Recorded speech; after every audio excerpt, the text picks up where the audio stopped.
नमस्ते दोस्तों, welcome to goal achievers. आज के वीडियो में हम रियल लाइफ से जुड़ा और साइंस का एक बहुत ही इंपॉर्टेंट कंसेप्ट समझने वाले हैं। How does electric current get converted into heat? कैसे विद्युत धारा ऊष्मा में बदलती है? इस पूरे कंसेप्ट को बहुत ही अच्छे से आज हम क्लियर करने वाले हैं। इससे रिलेटेड सारे डाउट्स आज की वीडियो में क्लियर होने वाले हैं। सो बने रहिए हमारे साथ। चलिए समझते हैं कैसे विद्युत धारा ऊष्मा में बदलती है। तो जब इलेक्ट्रिक करंट किसी वायर या कंडक्टर में फ्लो करता है तो वो वायर या कंडक्टर गर्म हो जाता है। How does it happen? भाई वो गर्म क्यों होता है? कुछ तो रीजन होता होगा, कुछ तो ऐसा होता होगा उस करंट फ्लो होने के दौरान कि वो वायर गर्म हो रहा है। तो इसका आंसर सिंपल सा है। देखो होता क्या है, करंट से कैसे हीट बनती है, करंट से कैसे हीट बनती है। तो जब इलेक्ट्रॉन्स किसी वायर या कंडक्टर में मूव करते हैं, अब करंट कैसे होता है? करंट वह इलेक्ट्रॉन्स के थ्रू ही तो होता है, इलेक्ट्रॉन्स के थ्रू ही होता है। जब ये इलेक्ट्रॉन्स किसी वायर या कंडक्टर में मूव करते हैं तो वायर और कंडक्टर के पार्टिकल से टकराते हैं, और ये पार्टिकल्स क्या होते हैं? एटम्स। क्या होते हैं? एटम्स। ये वायर के एटम से टकराते हैं और अपनी जो एनर्जी है वो एटम्स को ट्रांसफर कर देते हैं। सब विद्युत धारा किसी तार या चालक में प्रवाहित होती है तो विद्युत धारा के इलेक्ट्रॉन्स उस तार के परमाणु से टकराते हैं और अपनी ऊर्जा उस परमाणु में ट्रांसफर कर देते हैं, जिस कारण वो तार गर्म हो जाता है। अब ये जो पूरी प्रोसेस है वायर के गर्म होने की, ये जो प्रोसेस है, इस प्रोसेस को बोलते हैं Joule's heating effect. Joule's heating effect. इस पूरी प्रोसेस को क्या बोलते हैं? Joule's heating effect.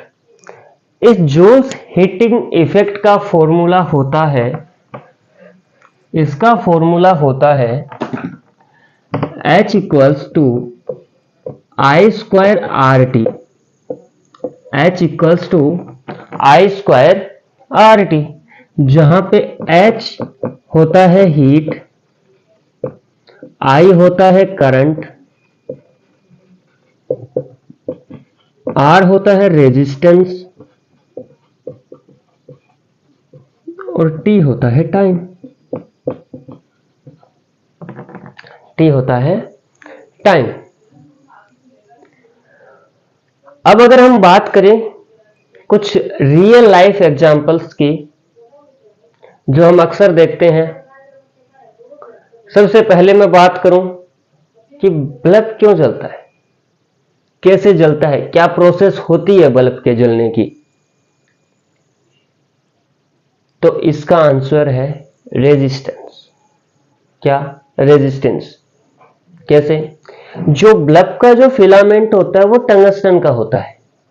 बल्ब का जो तंतु होता है वो टंगस्टन का होता है, और टंगस्टन का मेल्टिंग पॉइंट हाई होता है।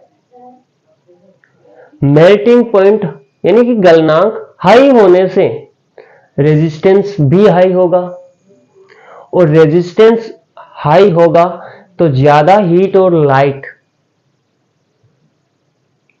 ज़्यादा हीट और लाइट उत्पन्न होगी, और वही हीट और लाइट की वजह से क्या करता है, बल्ब जलता है। कि रेजिस्टेंस हाई होने की वजह से बल्ब में हीट और लाइट दोनों होती है।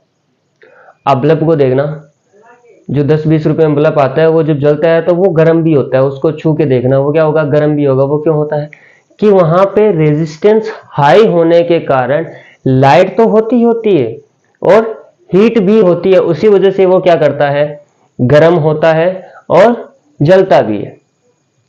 दूसरा, अगर मैं बात करूं फैन हीटिंग की, कि पंखा क्यों गर्म होता है। आपने देखा होगा पंखा को जब चलते हुए 1.5-2 घंटे हो जाते हैं, 3 घंटे हो जाते हैं, तो पंखा नीचे से गर्म होने लग जाता है। हालांकि 10-15 मिनट में नहीं होता, लेकिन जब उसको चलते हुए टाइम हो जाता है, कंटिन्यूसली चलता रहता है, तो वो गर्म हो जाता है। इसका क्या रीजन है, जो पंखे की मोटर है, मोटर की जो कॉपर वाइंडिंग है उसमें इलेक्ट्रॉन्स फ्लो करते हैं, और वो इलेक्ट्रॉन्स उस मोटर के वायर से, मोटर की वायर में जो एटम्स हैं उनसे टकराकर एनर्जी ट्रांसफर करते हैं, जिससे हीट उत्पन्न होती है, और उसी हीट के कारण गर्म होता है। सेम ऐसे ही आयरन, हीटर वगैरह गर्म होते हैं। तो आई होप आपको ये पूरा कंसेप्ट क्लियर हो गया होगा कि कैसे इलेक्ट्रिक करंट कन्वर्ट होता है हीट में, क्या प्रोसेस होती है इसकी, कैसे वर्क करता है। आई थिंक आपको सारी चीजें क्लियर हो गई। अब अगर आपको हमारा वीडियो पसंद आया, अच्छा लगा, तो लाइक, कमेंट और शेयर करना ना भूलें, खासकर उन दोस्तों को जिनको अभी तक नहीं पता है कि कैसे इलेक्ट्रिक करंट से हीट जनरेट होती है। तो अभी शेयर कर दीजिए उन सभी दोस्तों को हमारा ये वीडियो, और कमेंट बॉक्स में अगला वीडियो किस कॉन्सेप्ट पे चाहिए, और किसी का अगर कोई डाउट हो तो वो लिखना ना भूलें। So thank you for watching concepts clear, goals near with goal achievers.